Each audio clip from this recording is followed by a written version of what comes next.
Hey everyone, welcome back to episode 8 of the Nav.it Files. I am coming at you from San Francisco, so my backdrop looks a little bit different, but it looks like Erin's at home in Seattle today. Hey Erin. Hello, how are you guys?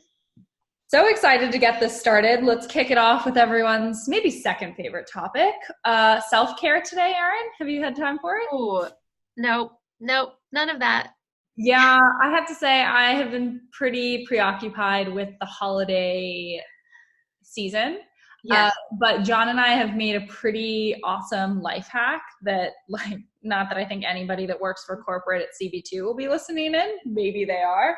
But since it's a few days after it's 2 days after Cyber Monday, we have recently moved into a new house and needed some furniture. So we took advantage of the CB2 big cyber deal with the understanding that we were going to be in a place where CB2 is in the next day or two. So the minute we got off the plane today in San Francisco, we went to CB2 to make sure that the furniture we had just ordered was comfortable enough to live in.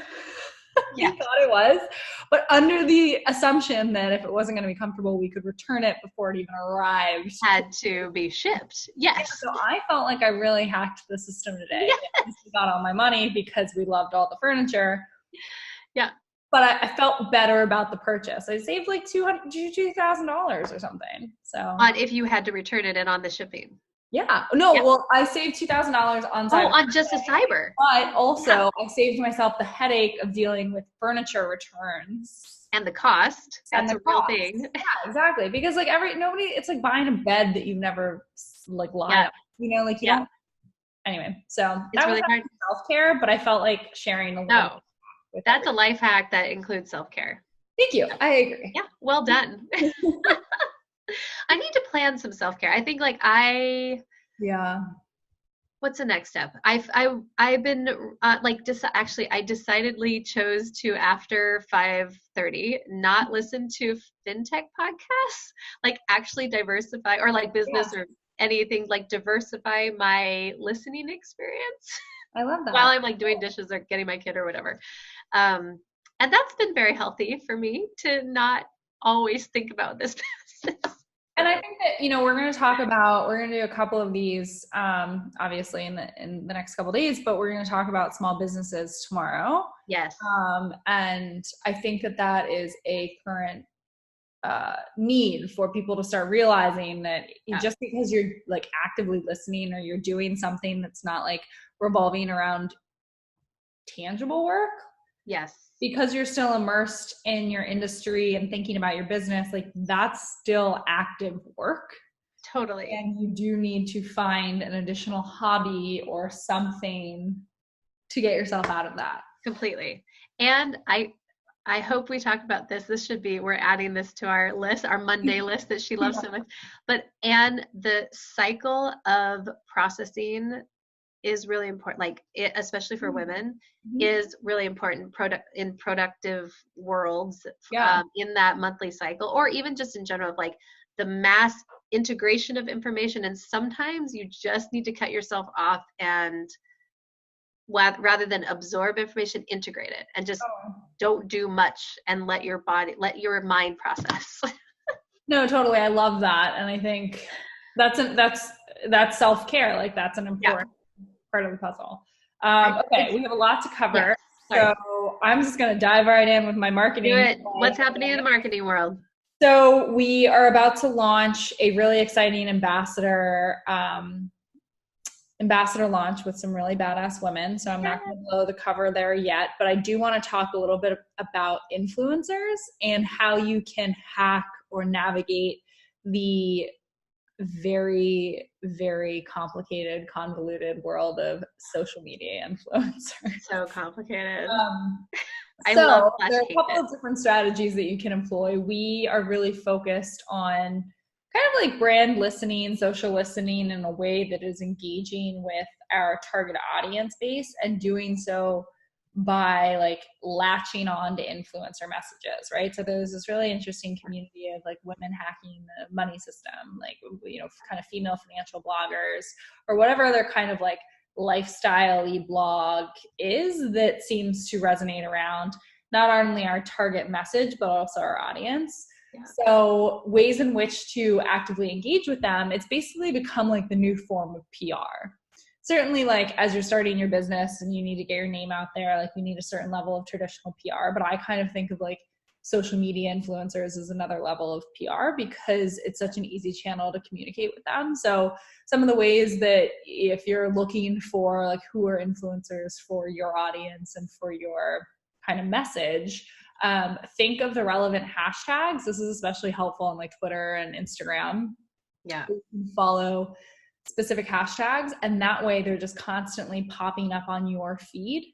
Yeah. And you can see the types of influencers, even if they're micro influencers, which are like less than 100,000 followers. You can see who's communicating and using those hashtags, and then you're automatically liking them, and you can automatically communicate to them and chat them directly from your feed, which is also really helpful and really interesting. So we've actually made a couple of really cool connections with both established micro influencers. It's not obviously going to help you with like the macros, like the Kim Kardashians of the world. They're like a whole other game. But I mean, that's another. And you don't want them because you have to pay for them. Like these are literally people who just like balls in your court to introduce yourself, and then they'll figure out how to help maneuver the messaging from there. And so it's just such an easy win on so many levels. And also you can get a lot of followership. And Erin and I have been talking a lot more about our personal brands, and I'm sure we'll do more episodes on that, but how she and I can use an even more authentic voice because we're slightly removed from the Nav.it brand. So we can have like a very personalized conversation with some of these people. Yeah, and what I love about that is learning how to distill your message down, because social media is so big, but also people have such finite amount of attention and interest. Like what is your message in the world, right? And like what expertise or unique, we all have something unique to share with the world, and what is that you can kind of focus on. I think that's a really interesting part of marketing, and because you could tell your whole life, but what's like the one thing you want to present to the world and that you're trying to like change or talk about. Yeah.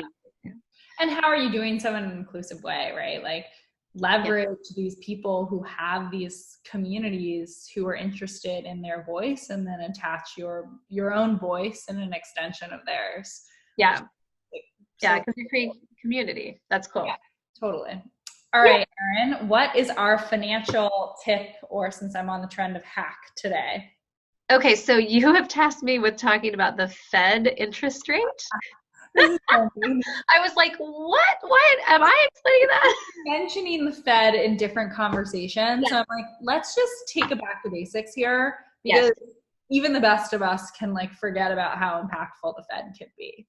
Right. So let's take a minute to talk about it. Okay. So, my problem is like, I want to go into the history and the system. So I'm going to reduce that. I know. I get it. I obey orders. All I'm going to say, the Federal Reserve System is a very complicated, weird system that really kind of only works the way it works in the United States. There are other central banks in like Europe and other countries, but ours is a governing body. It's really not government. It's not, but what it does is it pegs an interest rate on what people can lend, like the maximum or range that people can lend money on. So that means, especially around home loans and car loans, especially because that's where a lot of big money is made. It's not pegged to credit cards, right? But it is pegged to these like big ticket items that Americans use, so that they give you a rate. So they say, hey, world banks, you can only lend the federal interest rate is right now it's between 1.5 and 175. I think I just So that's your range. So that's the amount that you can charge as you go to lend on these different products, which when that fluctuates at different times, obviously as a borrower, we want it to be as low as possible. From the banker's perspective, they want it to be as high as possible. So there's always this kind of balance, and what it means is the amount of money circulating in the system reduces or increases based on what the Fed rate is. That's why they're always talking about, the Fed rate's going to go down. Well, that's because it affects how much capital is in the market that's available to lend. Right. So it's something to watch. How liquid the entire market is. Right, exactly. So do you want to explain what liquidity means? Since you went there. You want me to? Ouch. This is so You made us explain the Fed. I love using this term because I love thinking that I'm a lot more liquid than I am. Which feels really good in the finance. Depending on where your money is located, it is at varying degrees of accessibility. The cash in my wallet is the most liquid asset that I have. I can literally grab it from my wallet and go give it to Erin. However, I'd have to ship it in this case because we're not. The land in Idaho that I own, which I'm now kind of, that's where most of my asset is, where most of my money is right now. Where most Americans, if they own homes, that's where their asset. Right, exactly. So I'm less liquid because it's not like I can sell that piece of property this afternoon and get cash. It's a process to sell that land. Perfect. So that's how liquid.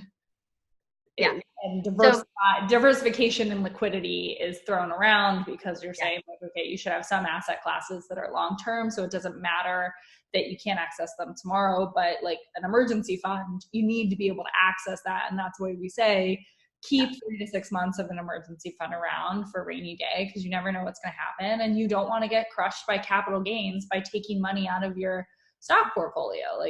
It's good to have a couple $1,000s in a bank account. We've talked about high yield savings accounts. You can make some money on your money that way. And it's more painful, but it's better to do. Yeah. And that's truly, just like you said, it's in order to access it whenever you need, or to just have that availability, like checking, savings, money markets. Those are liquid, highly liquid accounts that you can access at any time. And I think one thing, we'll do taxes at some point, but I think that question of capital gains at some point we will, right? The capital gains is such something that I think gets thrown around a lot and is really complicated, and I only half understand half the time on my products, so but it's really important in terms of, that's why people differentiate these investment products, because it's not liquid if it's in a stock portfolio that when you pull it out you get charged. You can still pull it out. It's more liquid than like a Roth IRA that you can't pull out until you're 59. But your property. Or your property, for example. But you're still getting charged. Right. But you're still getting charged to these capital gains, so it's considered less liquid, right? Exactly. Yeah. I love that. We will definitely get into capital gains. We'll probably do a couple episodes and a podcast episode, maybe a couple podcast episodes, just to dive deep into cap gains, because it's one of my favorite topics. And it's something to plan for. Totally. So let's move on to our real talk today, which is kind of on the same line of budget anxiety. Oh, that's a good one. I really just wanted to tee us up for a real talk, and maybe it's because it's the holiday season and I've chosen to come to one of the most expensive cities in the world. Yes. For the remainder of my week. But I, as a founder, as a small business owner, know that I'm doing all the right things, but still have some level of anxiety around my daily and monthly spend, especially when I travel to places that incur unforeseen cost. Yeah. Like Uber surcharges if you land at an inopportune time in SFO. Yeah. Stuff like that, where you're just living in Idaho, I just don't have that. Yes. And I'm here I'm taking some meetings, but it's not like I'm expensing it. So it's, I think my point in bringing this up is that even people who have a pretty strong hold of their finances have immense anxiety every so often. And that's okay. Totally. And it's normal. And I think it's so normal. You're not alone. And, it works. It's if you're paying attention, it does tend to work itself out, right? Like Yeah. it's painful to spend that money, but you have reasons to. You're saving in different ways as you have to spend on your furniture, and at the end of the day, you're tracking it. So like you see, and actually, we just like little teaser. We just finished our like review of our new budget, our new like designs for the app. Yeah. I know it's so exciting, and there's a part in there of like tracking this like expenses and trips and taxes that I am so excited about. So TBD. But the point is like when you're watching, when you're tracking it, I start to like, once I started really looking at those trips, like all these ridiculous trips that we've had to make, I get a general sense of like, oh, I'm going to spend, it's about $2,000 between hotels and flights and then food and whatever. So like, I just know that generally that's going to happen, and you get a little bit more confident of how to manage it. Yeah, it's almost like you become comfortable in the threshold, almost like back to the Fed. It's like, no, you know that there's going to be a minimum and a maximum, yeah, of which you might incur some unforeseen costs this month. Totally. And, the better you can spread that out and, know that November to January is just going to be crunch time.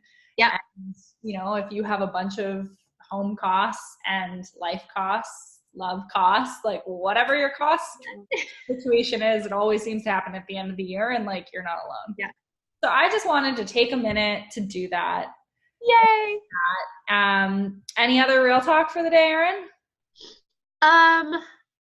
No, I think that, so okay, I'll give you a real talk or we can do small business tomorrow. Yeah, let's save your real talk. I have a real talk about small business ownership and contractors. Like I can't wait for that. Accountants.